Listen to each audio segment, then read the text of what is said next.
where that whole 50-year mortgage thing was going to wind up. I could have told you that. Actually, I'm pretty sure I did. Here's the thing. When you make things more affordable, then more competition hits the market, which means that things become less affordable. Let's break it down. Let's say that you can afford $1,000 a month for mortgage, PITI, the whole 9 yards, right? $1,000 a month. And you stopped trying to buy a house because $1,000 was way too, what you could buy was just frustrating and you were always getting beat out.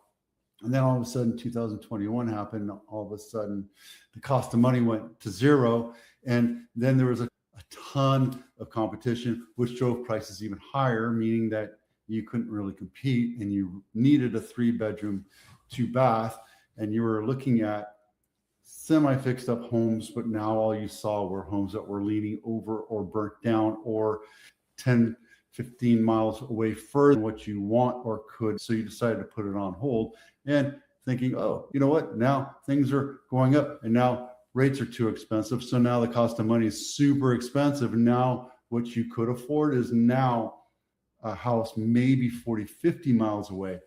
Put that in perspective. You were probably looking in, I don't know, South San Jose, maybe Morgan Hill. Now you're looking at Hollister or Salinas. Not saying it's a bad thing, but that's exactly what happened.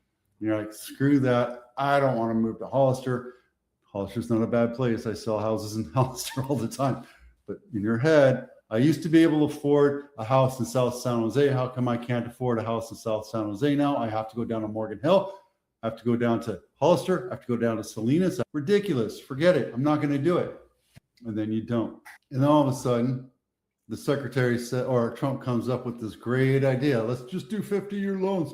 That's the best idea ever. Whatever. Not the best baked in plan he ever came up with. I'll tell you that right now.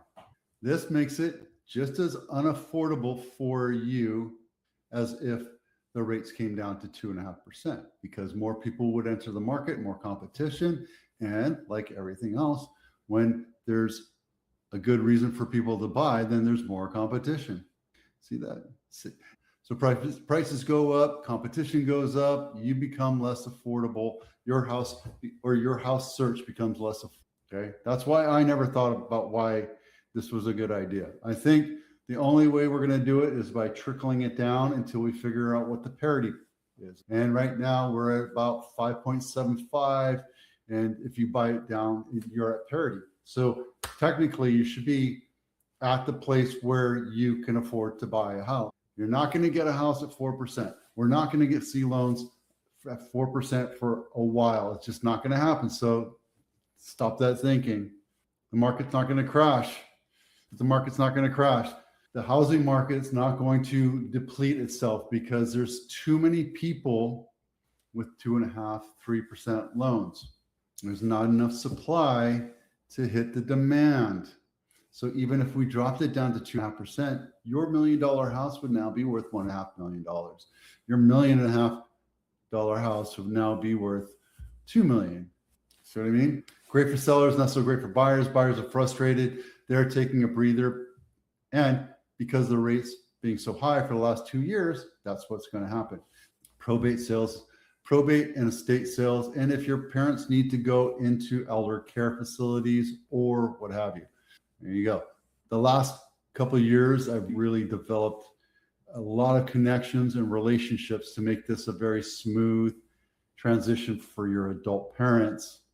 I help them get to where they need to be. If you have questions, give me a call. Happy to help out. 90 days on market, what I call the stubborn guy. My house is worth $1.6 million. I'm not going to change it. I'm not going anywhere. If you don't like it, I'm not going to sell it. I don't need to sell. These are just the wisp of desperate sellers.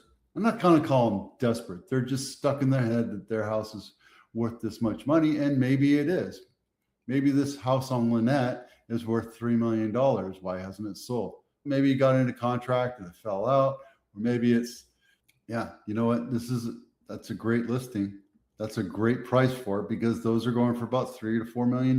So why is that one not looking? I don't know. I think this is a great listing. Anyway, you don't know, right? Houses are going to go. Houses are not going to go.